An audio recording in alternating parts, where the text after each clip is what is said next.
Welcome to the Pyramid Insider. I'm Tyler Patner. Today we're going to be taking a look at a brand new PCP pistol from Diana, the Bandit.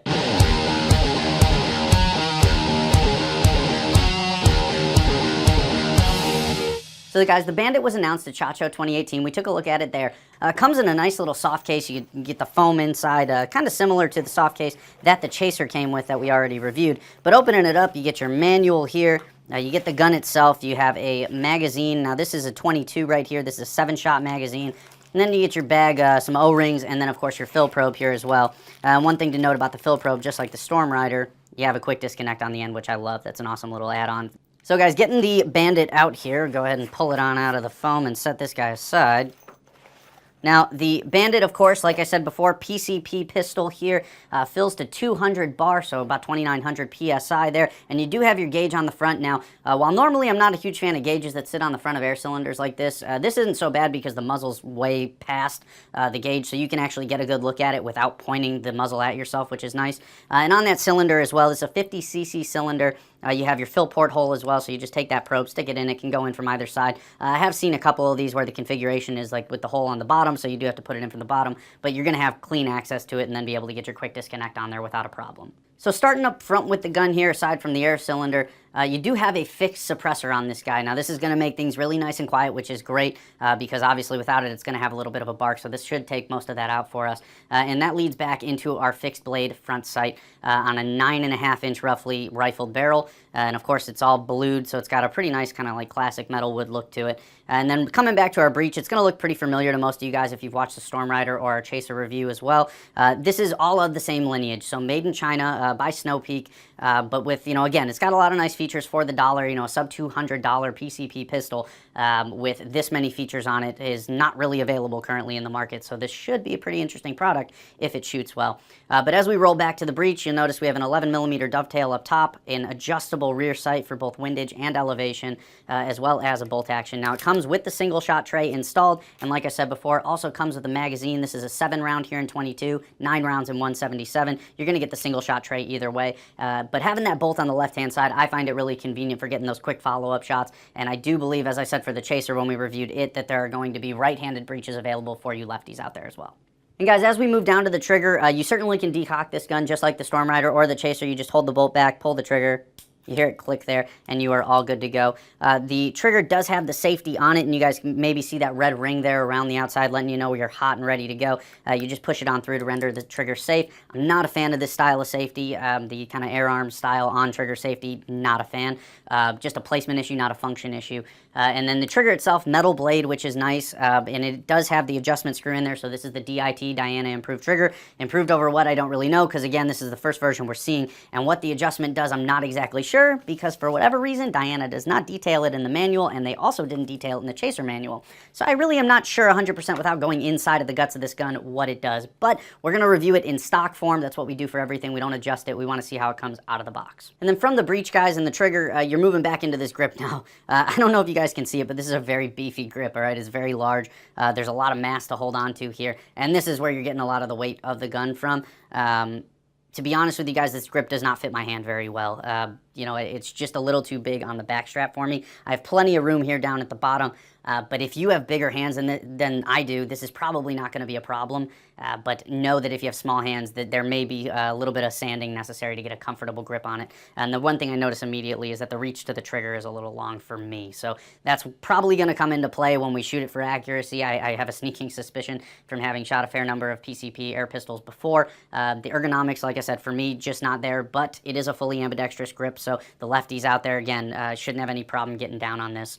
So the Bandit is going to work whether you're right-handed, left-handed. If you want to change the breech, that should be available at some point down the road. So before we head out to the range, guys, I want to show you how to take off the rear sight. But I also want to tell you guys you're in for a little bit of a treat today. We are not only looking at the 22, but we are also looking at the 177 Bandit as well. So we're dual-wielding bandits today. Pew, pew. So you guys will notice this is our 177 right over here, that we've gone ahead and mounted a Leapers 2-7 pistol scope here, which gives you that longer eye relief so you can hold it at arm's length and get a good picture out of it. That 7X should give us a pretty good close-up of what we're doing downrange when we shoot the accuracy portion. But to go ahead and be able to mount this, you do need to remove the rear sight from the dovetail. So to do that, you are going to need a screwdriver. This is exactly the same as we showed you guys with the Chaser. So if you watch that video, you can probably skip over this. But if you haven't yet, flathead screwdriver, you take this guy off, and as you do, you just want to be careful once you get him loose. There's a spring under there that you don't want to go flying out, so you make sure you hold on to everything. You take that spring off, pull that screw out, and then we're going to go ahead and switch our screwdriver over to a Phillips head. And I have one screw in the back, one screw in the front. We get those guys out of there, and this rear sight unit will come right off. Real quick before we go to the range, we're going to show you how to load the magazine. We have the 177 here. First thing you're going to do is go ahead, take the face, rotate it counterclockwise until it stops. Once you get it there, you go ahead, flip it over, and you're going to insert your first pellet from the back end skirt first. So skirt down, goes right into there. You can see it in there now. And then the magazine's retained under spring tension. So I don't have to, that pellet's holding it in place. I don't have to do anything else but rotate that cover and drop pellets in. Really easy. And we drop those in head first. In this case, we have 9. In the 22, we have 7. And once you get them all loaded in there, you just go ahead, rotate it back, you go ahead, insert this into the gun, you're good to go shoot.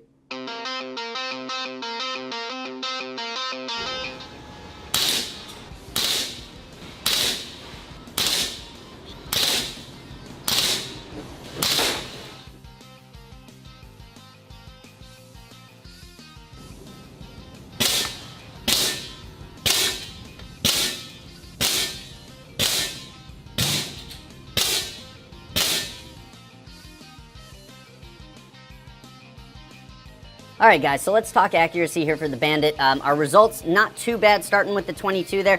You got the H&N Field Target trophies, 6 out of 7 here in a 1-inch group there, and then all 7 form about an 1.5 inch, 1.6-inch group. Not great, guys. I really struggled to get all 7 shots consistent. And some of that has to do with the grip here, and I'll show you that in a second. But those JSB, the 15.89 is probably the best. Again, 6 out of 7 in 1 inch, an 1.5 inch overall with that 7th shot opening it up. Again, for me, guys, you know, getting my hands, I don't have the biggest hands around this pistol, even though I'm fully supported, and getting that solid reach to the trigger. You can see the reach to the trigger for me is a little bit long. You know, I'm just catching it with really the tip of my finger there. But moving on to the 177. The H&M Barracuda matches did fantastically. 8 out of 9 shots and 3/4 of an inch is great. And this one flyer down here, which is probably me again, just opens it up to 7/8 of an inch. So not too bad at all. And the JSB 10.3s, again, 7 out of 9 here are within an inch, 1.25 inch overall. Not too bad. Those are the 2 best out of what we tested, though. Again, that grip really not working for me on a personal level. And I would have liked to see better accuracy out of the 22. It's certainly good enough for, you know, squirrels inside of that 25-yard distance, but you're definitely going to need yourself an optic to achieve that good accuracy downrange. And again, if you're a better pistol shot than me, I'm sure you're going to do better with the Bandit.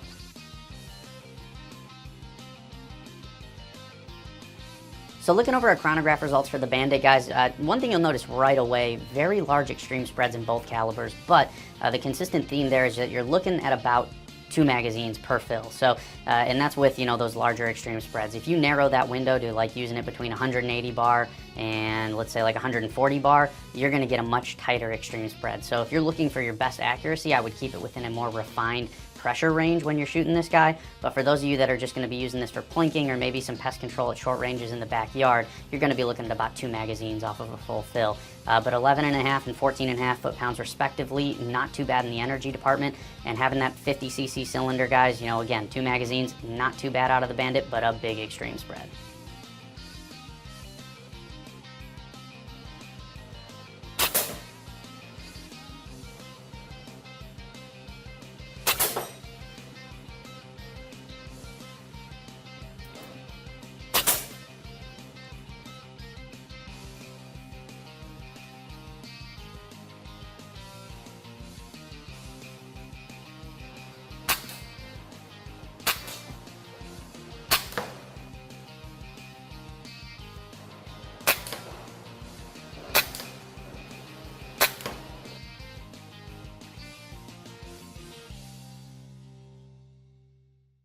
All right, guys, the Diana Bandit. Not a bad offering, not the most impressive offering I've seen from Diana in the past, but certainly a pretty good one, guys. If you think about it, this gun, in terms of a price point versus features perspective, offers you a PCP pistol in a price range with the features that nothing else is even close to. You know, you're comparing this to the Marauder pistol or the 1720T from Crossman, and these are significantly less expensive, just as quiet.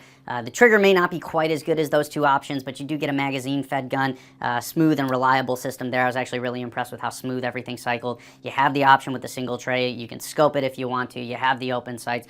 It's got a lot going for it. The shot strings weren't amazing by any stretch, guys, but there's good power coming out of both of these, about 11 and 14 foot-pounds respectively in 177 and 22. That's pretty darn good power, and you're going to get about 2 magazines worth of shots out of both calibers. So not a bad offering. Certainly some improvements could be made in both the trigger. I'd love to know exactly what that adjustment does, and that grip for me is just not working. Your mileage might vary though, but something to keep in mind if you're going to go ahead and pick up a Bandit, you know, that grip is a little bit larger.